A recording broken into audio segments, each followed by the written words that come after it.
So next, I get the pleasure of introducing my colleague. Here we move on to section number 4 of the book. And now we've gone from the intro to experiences for the patient, experiences for the provider. And now we get to talk about the future of healthcare. And David Metcalf, obviously, who has been an amazing colleague over the last, almost a year now, I think, since we first started talking about this and putting this together. He is doing some amazing stuff in his lab at the metal lab. He can explain that. And let me just turn it over to David. You're going to hear he's doing some really, really neat stuff with voice, and I think you're in for a little treat. So take it away, David. Thank you. Yeah. So now you have to put up with me. So thanks, guys. Yeah, this has been a great experience to work with so many of you and with the team. And really, the chapter that I did was piggybacked off of a very kind of impassioned and fun podcast that Teri and I did, talking about some of the things that we've been working on in the laboratory related to voice and how that relates to the bigger picture of sort of the Internet of Things and some of the different areas that we get to work in here at University of Central Florida. And for the cryptic side, what METIL stands for is Mixed Emerging Technology Integration Lab.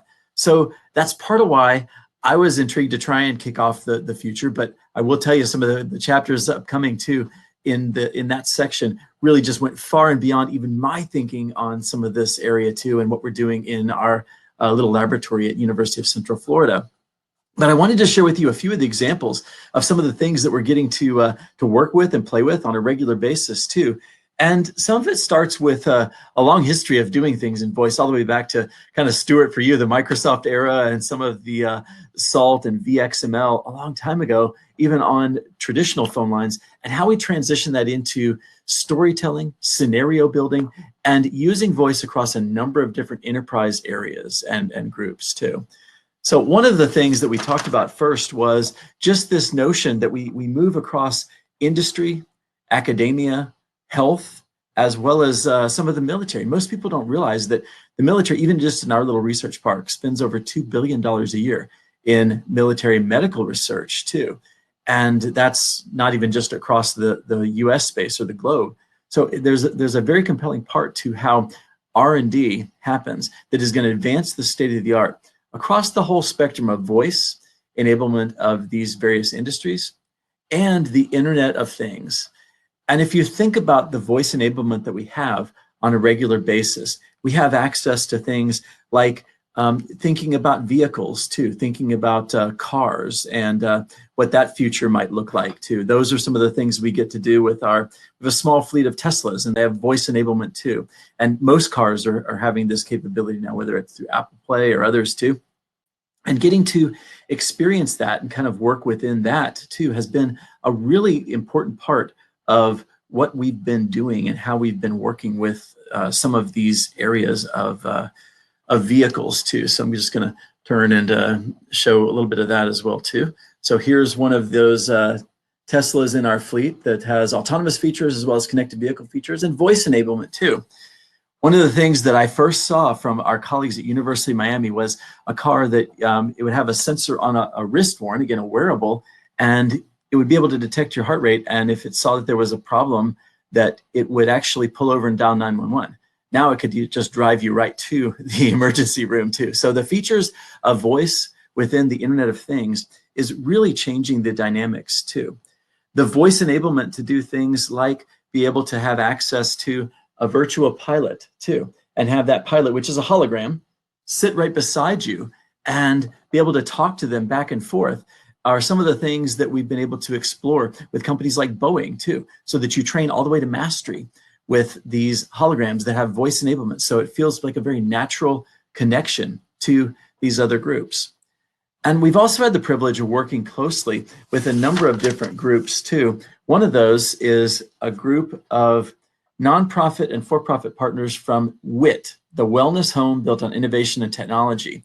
And inside of WIT, you have all of these voice-enabled technologies. Not only did my colleague Mike Akins, who's going to be up next, talk about and build some of the voice enablement for Alexa. So you walk through and you say, Alexa, what are those blue lights? And it tells you about the UV scrubbing that happens when you leave the room too, of UV light.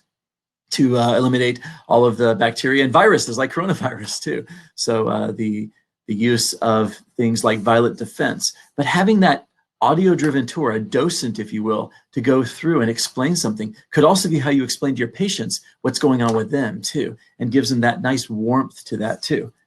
To that end, one of the other things that our team designed, and hopefully you can see this too without it causing too much of a glare, but this is actually a mirror. That's why you're seeing it. You're seeing Mike in that mirror as well too. I say hi, Mike. But this is also showing you a nutritionist that can come on to for a telenutritionist session for wellness, as well as you could have a telenurse session, and gives you information about health vitals throughout the day too in your mirror. So it's like mirror, mirror on the wall too. And the original one of these was designed, what was that, 7 years ago, Mike? Yeah, 7 years ago. And we've continued to iterate on it every year too. And now, of course, the market has caught up to us, and there's actual mirrors that are on the market too from, I won't say a brand name, but a lot of the different brands that you would think of for mirrors and in bathroom appliances are starting to create these things. So those are things that might be everyday items that are voice enabled.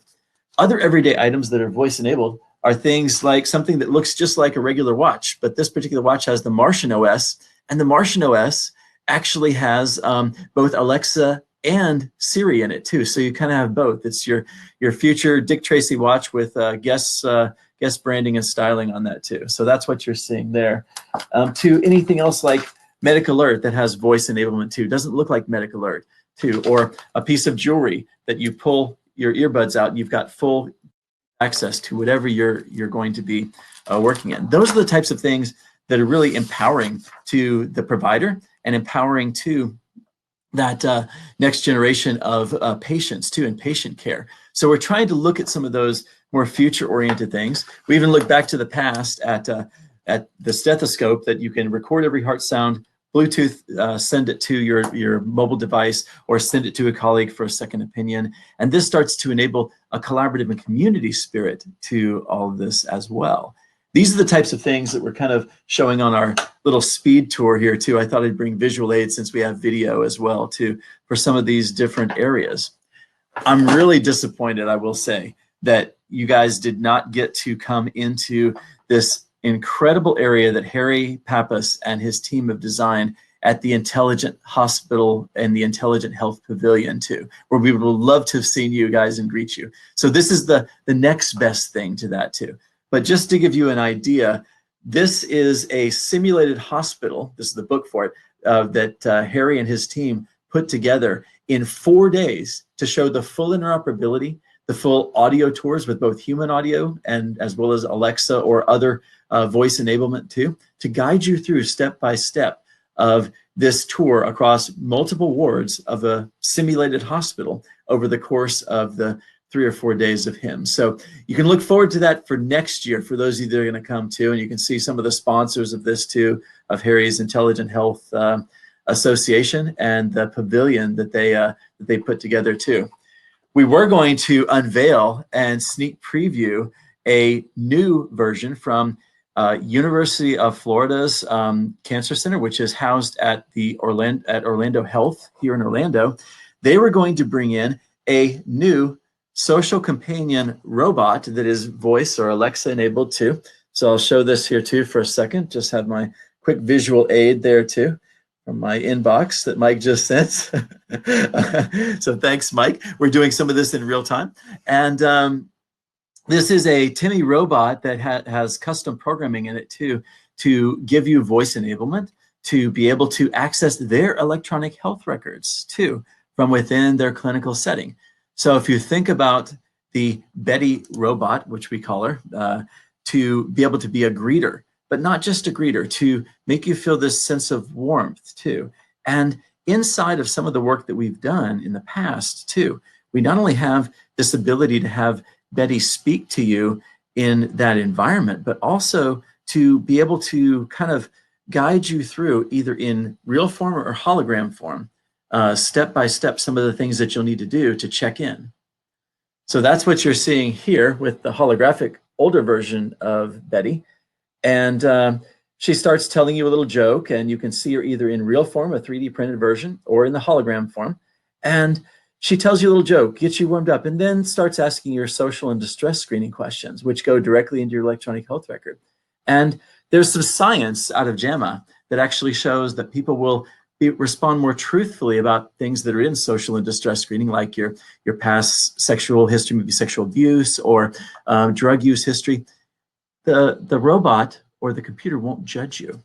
And being able to voice interact with this and be able to share that information and have it go into the record without having to have a human who might judge you has a lot of years of evidence that you're going to get better results in that record, and therefore be able to use that for better care outcomes that you're going to have too. So this takes us from the home through to some of the next generation of things that we're looking at in the clinic, and sort of where we tie in voice and the Internet of Things in new and unique ways. So I wanted to try and be fast to have time for not only questions, but also for some of the things that you guys might want to share too about, and maybe in the chat window, about some of your latest innovations too, and some of the things that you're seeing too. I also know that there's a few people that we had invited that weren't able to attend too, that really are doing deep work in some of my aha moments, like the ability to use not just voice, but vibration for detection of things like early detection of Parkinson's, and a Roche app that we've seen, and other apps that we've seen, and the biomarkers that Sandhya talked about too, and some of the other technologies that we have that are compelling and that are going to continue to drive us forward too. So if you type in anything too, again, there's also a free book up on the line for those of you that have either the best question or the best use case or technology that you want to share too. So yeah, Teri, feels like the James Bond movie. Well, we are trying to think and look a few, at least weeks ahead, if not months or years ahead, because this space is moving so fast. And that's why I'm so thankful to all of you who have contributed your time and talents to this too, for us to be able to talk about and share this information with the world through not only the book, but through some of the other avenues that we have too. So what I'd like to do is to maybe see if there's any questions, and I'll keep rolling with that too, but also to invite Mike Akins to join us a couple of minutes early too. So we do have one question too. Fascinating, reporting by a patient to a human versus to a robot or hologram. Any data on how this compares to just filling in the form on the tablet? They actually did do an empirical study at Orlando Health, and they reported the results out. I'll try and have to get you the reference too, but it's Dr. Julio Heidenberg and Dr. Tomas Dvorak have reported out, and they also won one of the HIMSS Innovation Awards too on the HIMSS stage last year for this too, when they did the first version.